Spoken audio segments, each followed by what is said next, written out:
straight up on the left.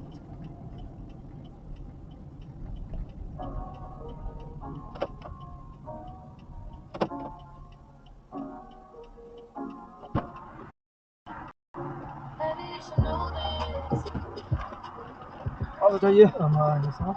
Good.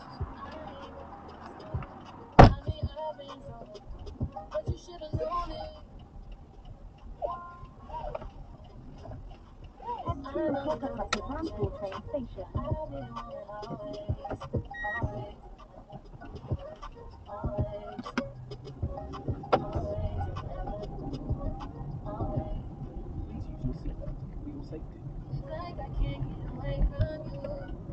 Turn left.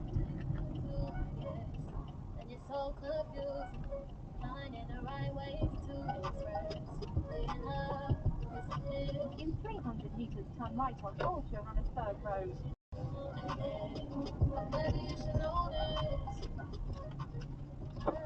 Is it too?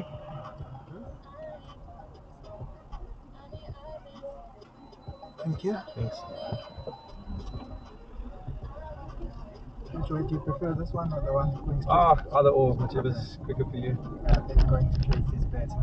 Traffic on this road is Yeah, crazy. especially by Olifantsfontein. Yeah, we're enjoying towards Tembisa. And the taxis drive crazy. Yeah.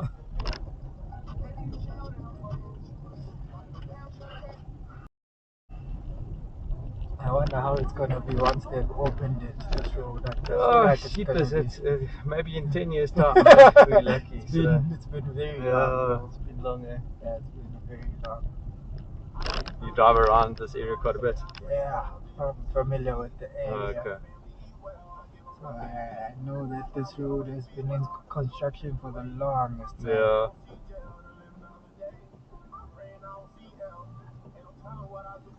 And like they work on pieces of it, but like you would think that they would like finish here, then finish the other side. Couple of guys there for a little bit, and then guys here, and then the on top. Yeah, and it takes so long. It took them so long just finishing the off ramp. I mean that bridge looks nice, but I mean now it's a disaster. I came through there this morning. Yeah.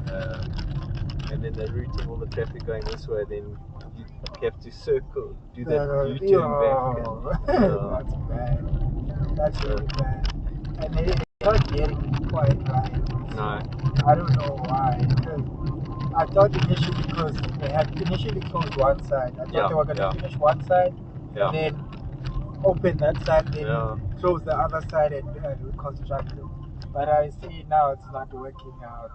No, you can't even go under. They're taking you off, and it's a mess. Yeah, you doing this full time or? Part time. I work around the corner at OBC. Okay. Yeah. So I only do it full time on the weekend. Yeah. But during the week I just go to work, and then after work, if I come out early, then I go over and get myself occupied. And then how long do you work until? Work until around 7. Yeah. 7, 8. If it's busy, 8 o'clock. Okay. I don't do the whole night. Your side hustle, eh? Yeah, side hustle. Yeah, definition of side hustle. Not really that full time. Because some people do it full time.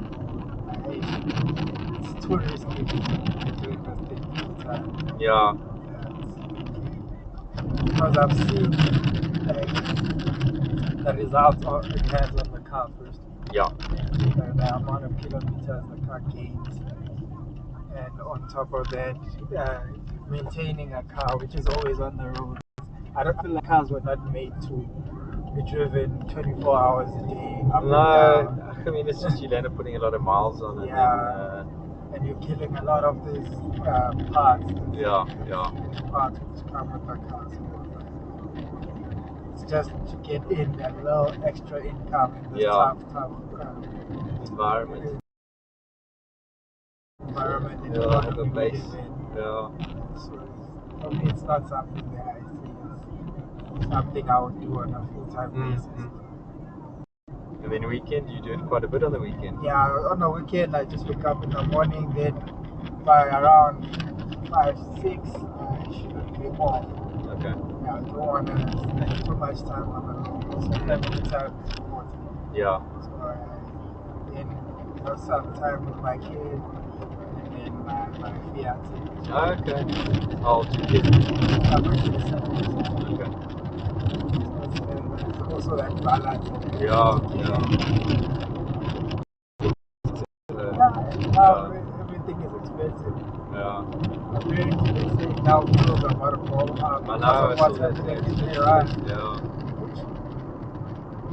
I don't know, that one, once it goes up, it goes up.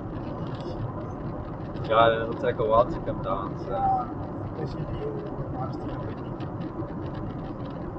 yeah, it's ridiculous.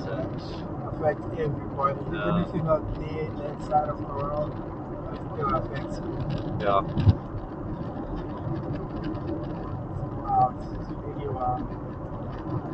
And I thought, like, because of conflict between two countries, you know, it wouldn't really affect much of the other parts of the world. But you can tell that these countries affect every part of the world. The problem is, I mean, where it is, I mean, in terms of, like, it's a hub in terms of everything going through there. We're in manufacturing and we've got some card printers and we need some parts for them.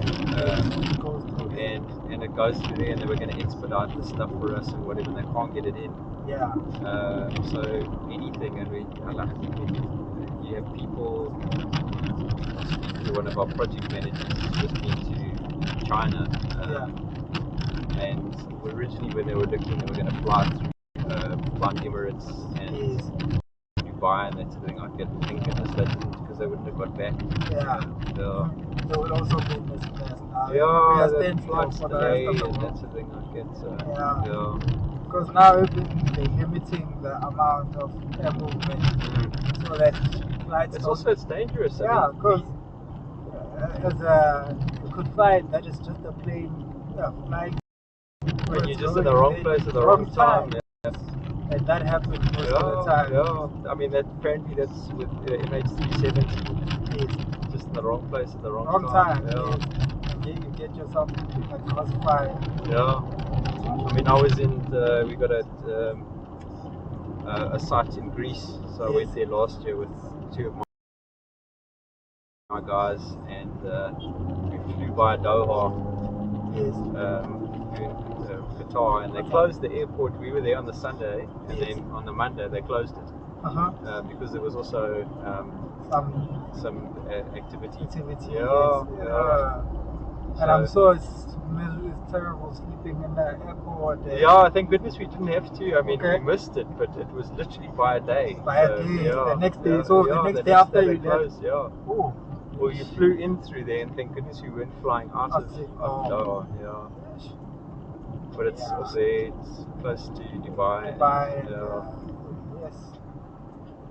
And these countries always have this unresolved conflict with the US. Yeah. The US is it's one of those countries which finds themselves in. Yeah, they get themselves in anything and everything. Yeah.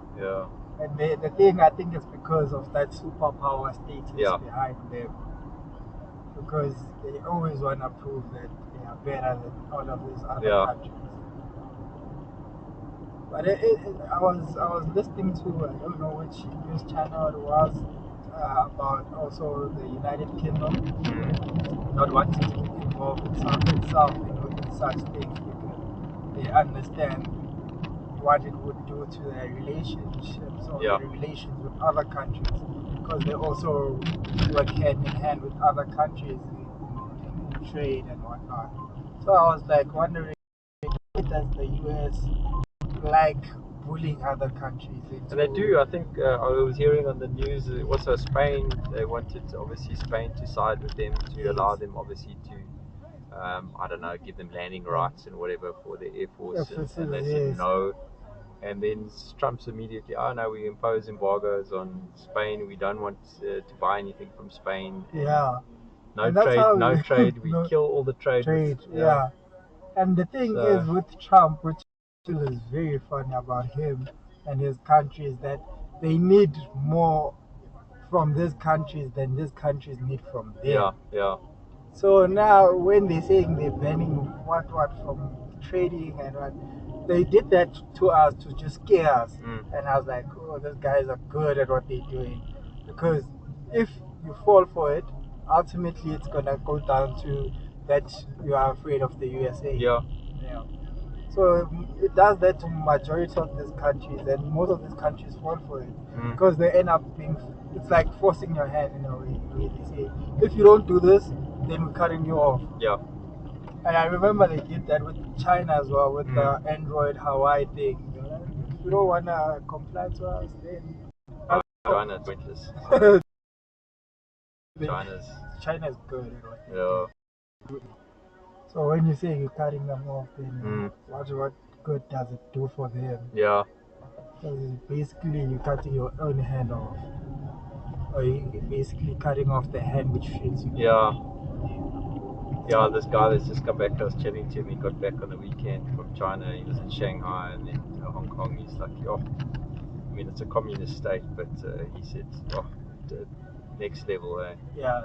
Like, there's not one piece of litter on the ground, and I mean, they're workaholics. I was there 20 years ago, 2009, at a place called Shenzhen, which is it's on the border. It's a company called Foxconn. They manufacture all the Apple iPads and that sort of thing like that, and we started manufacturing some PC boards there.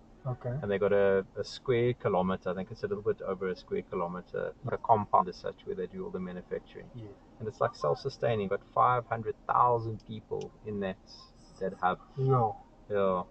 And the work ethic is something else. Like, you would be walking around there. We were obviously there for a very short time. So 8 o'clock at night, there's no one on any social media or anything. They're all just working. And I think that's what we are missing.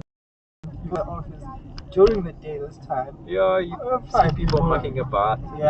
Some people are just looking at their phone. They're not even doing their work. And it's I think that's where China excels more than these other countries. That's why it's so ahead of time. The discipline.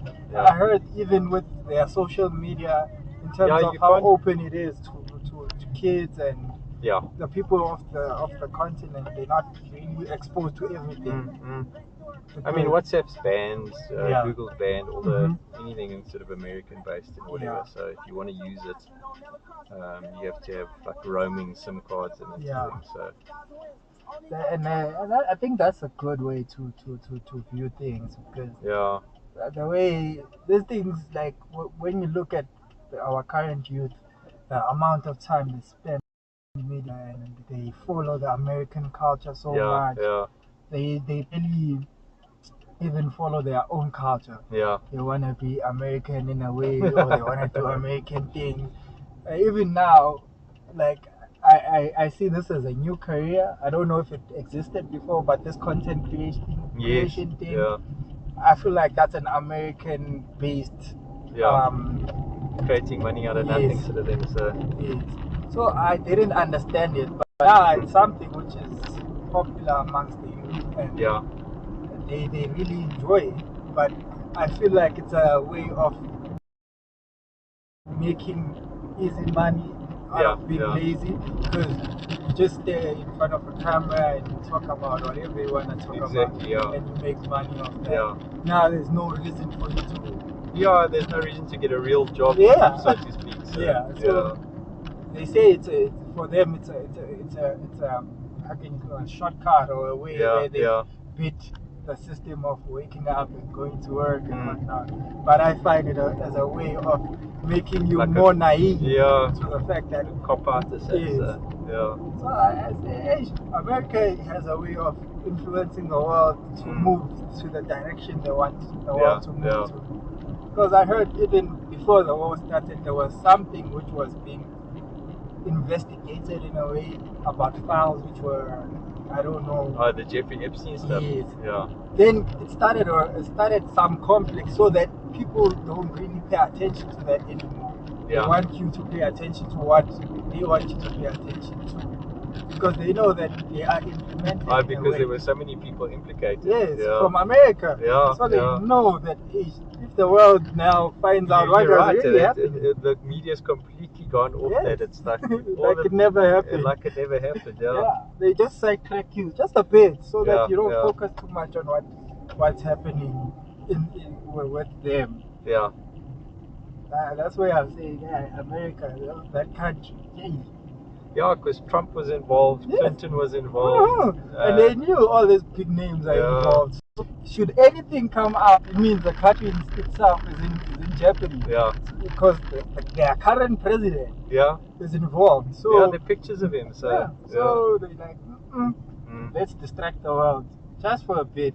So that they forget what's So you reckon this is strategic? Yeah, they're very smart. America has never does something for America just doing things. It's just sometimes it's just convenience where there's something which correlates to what's happening. But sometimes they will do something so that they throw off people. I thought this guy was moving. Thank you so much. No, thank you very much. Appreciate it. Enjoy the rest of your day. Yeah, thanks. Enjoy your evening. Thank you so much.